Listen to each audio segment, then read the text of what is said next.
ನೀವು ಕುಂಫು ಕಲಿಯೋದಾಯ್ತು ಅಂತ ಹೇಳಿದ್ರೆ ಬೇಸಿಕ್ ನಿಂದ ಹಿಡಿದು ಅಡ್ವಾನ್ಸ್ ತನಕ ನಾನು ಹೇಳ್ಕೊಡ್ತೀನಿ. ನೀವು ಕುಂಫು ಅಲ್ಲಿ ಝೀರೋ ಇದ್ದೀರಾ, ಹಾಗಾದ್ರೆ ನಾನು ನಿಮ್ಗೆ ಕುಂಫುವಿನ ಹೀರೋ ಆಗೋ ತನಕ ನಿಮ್ ಜೊತೆಲಿ ಇರ್ತೀನಿ.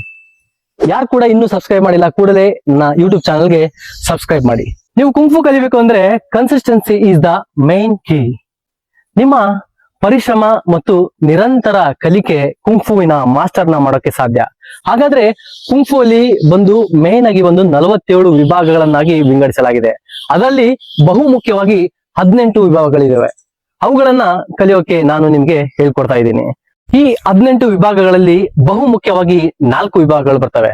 ಅದರಲ್ಲಿ ಒಂದು ಸ್ಟಾನ್ಸಸ್ ಬರುತ್ತೆ, ಎರಡನೆಯದಾಗಿ ಫುಟ್ ವರ್ಕ್ ಗಳು ಬರ್ತವೆ, ಮೂರನೆಯದಾಗಿ ಹ್ಯಾಂಡ್ ಫಾರ್ಮ್ಸ್ ಗಳು ಬರ್ತವೆ, ನಾಲ್ಕನೆಯದಾಗಿ ಹ್ಯಾಂಡ್ ಟೆಕ್ನಿಕ್ಸ್ ಗಳು ಬರ್ತವೆ. ಈ ಹ್ಯಾಂಡ್ ಟೆಕ್ನಿಕ್ಸ್ ಗಳು ಬಹು ಮುಖ್ಯವಾಗಿ ಕಂಡು ಬರ್ತವೆ. ಇವುಗಳೆಲ್ಲವನ್ನು ಕೂಡ ನೀವು ಅತಿ ಮುಖ್ಯವಾಗಿ ಕಲಿಬೇಕಾಗುತ್ತೆ. ಯಾಕೆಂದ್ರೆ ಒಂದು ಕಟ್ಟಡ ಕಟ್ಟುವಾಗ ಬೇಸ್ ಹೇಗೆ ಮುಖ್ಯವಾಗುತ್ತೋ ಅದೇ ರೀತಿ ಈ ಶಾವ್ಲಿನ್ ಕುಂಫು ಅಲ್ಲಿ ಈ ಮೂಮೆಂಟ್ಸ್ ಗಳು ಅತಿ ಮುಖ್ಯವಾಗಿರ್ತವೆ. ಹಾಗಾದ್ರೆ ಯಾಕೆ ತಡ ಮಾಡೋದು? ಮೊದಲನೇದಾಗಿ ಸ್ಟಾನ್ಸ್ ಗಳ ಕಡೆ ನಾವು ಗಮನ ಕೊಡೋಣ. ಅದರಲ್ಲಿ ಮೊದಲನೆಯ ಸ್ಟಾನ್ಸ್ ನ ಹೆಸರು ಬಂದು ಬೋ ಸ್ಟಾನ್ಸ್. ಬೋ ಸ್ಟಾನ್ಸ್ ಅನ್ನ ಹೇಗೆ ಮಾಡ್ಬೇಕು ಅನ್ನೋದನ್ನ ಈ ವಿಡಿಯೋದಲ್ಲಿ ಹೇಳ್ಕೊಡ್ತಾ ಇದ್ದೀನಿ. ಸರಿಯಾಗಿ ನೋಡ್ಕೊಳ್ಳಿ, ತಪ್ಪುಗಳನ್ನ ಮಾಡ್ದೇನೆ ನೀವು ಕೂಡ ಕಲೀರಿ.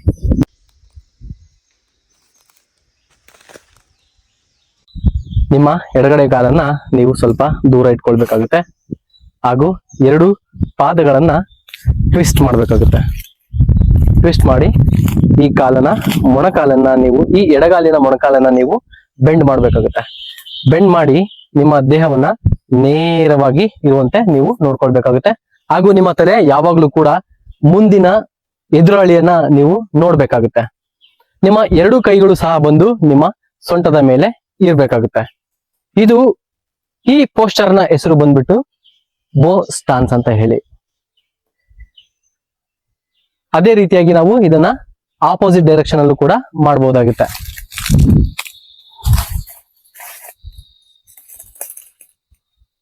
ಈ ದೇಹ ನಿಮ್ದು ತುಂಬಾ ಸ್ಟ್ರೈಟ್ ಆಗಿರ್ಬೇಕು. ನೀವು ಯಾವಾಗ್ಲೂ ಕೂಡ ನೇರವಾಗಿ ಎದುರಾಳಿಯನ್ನ ನೋಡ್ತಿರ್ಬೇಕಾಗುತ್ತೆ.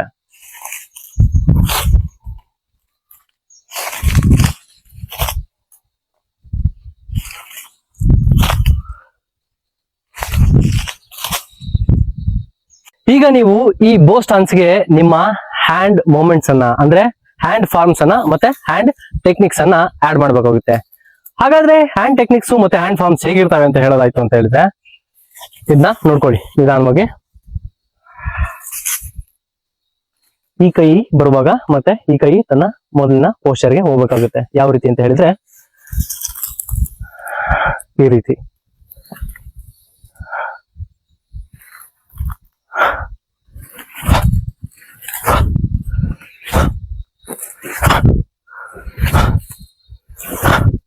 ಇವು ಹ್ಯಾಂಡ್ ಫಾರ್ಮ್ಸ್ ಮತ್ತೆ ಹ್ಯಾಂಡ್ ಟೆಕ್ನಿಕ್ಸ್ ಗಳಾಗಿರ್ತವೆ. ಇವುಗಳನ್ನ ನೀವು ಬೋ ಸ್ಟಾನ್ಸ್ ಗೆ ಆಡ್ ಮಾಡ್ಬೇಕಾಗುತ್ತೆ. ಈಗ ನಾವು ಬೋ ಸ್ಟಾನ್ಸ್ ನ ಜೊತೆಗೆ ಹ್ಯಾಂಡ್ ಫಾರ್ಮ್ಸ್ ಮತ್ತೆ ಹ್ಯಾಂಡ್ ಮೂವ್ಮೆಂಟ್ಸ್ ಅನ್ನ ಹೇಗೆ ಆಡ್ ಮಾಡೋದು ಅನ್ನೋದನ್ನ ಕಲಿಯೋಣ. ಮೊದಲನೇದಾಗಿ ನಾವು ಬೋ ಸ್ಟಾನ್ಸ್ ಅನ್ನ ಈ ರೀತಿ ಮಾಡಿದ್ವಿ ಅಲ್ವಾ? ಅದೇ ರೀತಿಯಾಗಿ ಚೇಂಜ್ ದ ಡೈರೆಕ್ಷನ್ ಅಲ್ಲೂ ಕೂಡ ನಾವು ಮಾಡಿದ್ವಿ. ಈಗ ಹ್ಯಾಂಡ್ ಮೂವ್ಮೆಂಟ್ಸ್ ಅನ್ನ ಆಡ್ ಮಾಡೋಣ.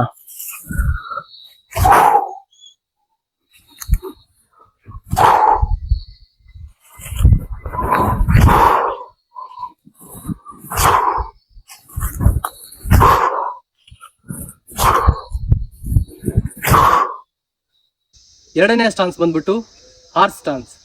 ಇದನ್ನ ನೀವು ಮಾಡಬೇಕು ಅಂತ ಹೇಳಿದ್ರೆ ಮೊದಲನೇದಾಗಿ ನಿಮ್ಮ ಎಡಗಾಲನ್ನ ಪಕ್ಕಕ್ಕೆ ಇಟ್ಕೊಳ್ಬೇಕಾಗುತ್ತೆ ಈ ರೀತಿ. ತದನಂತರ ನಿಮ್ಮ ಮೊಣಕಾಲಿನ ಸಹಾಯದಿಂದ ವಿತೌಟ್ ಚೇರ್ ನೀವು ಯಾವ ರೀತಿ ಕೂತ್ಕೊಳ್ತೀರೋ ಆ ರೀತಿ ನೀವು ಕೂತ್ಕೋಬೇಕಾಗುತ್ತೆ.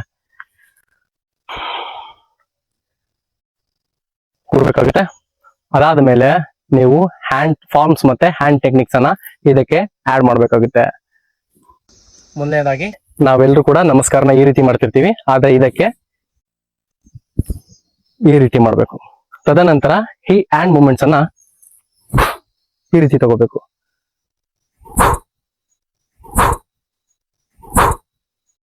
ನೀವು ಈ ಹಾರ್ಸ್ ಸ್ಟಾನ್ಸ್ ಅಲ್ಲಿ ಪರ್ಫೆಕ್ಟ್ ಆದ್ಮೇಲೆ ಏನ್ ಮಾಡ್ಬೋದು ಅಂತ ಹೇಳಿದ್ರೆ ಈ ಎರಡು ಭಾಗದಲ್ಲಿ ಮತ್ತೆ ಇಲ್ಲೊಂದು ನೀವು ಬೌಲ್ ಅನ್ನ ಇಟ್ಕೊಂಡು ಪ್ರಾಕ್ಟೀಸ್ ಮಾಡ್ಬೋದು. ಆ ಬೌಲ್ ಬಿತ್ತು ಅಂತ ಹೇಳಿದ್ರೆ ನೀವು ಅಲ್ಲಿಯ ತನಕ ನೀವು ಮಾಸ್ಟರ್ ಆಗಿಲ್ಲ, ಮತ್ತೆ ರೀಪ್ರಾಕ್ಟೀಸ್ ಮಾಡ್ಬೇಕು ಅಂತ ಅರ್ಥ.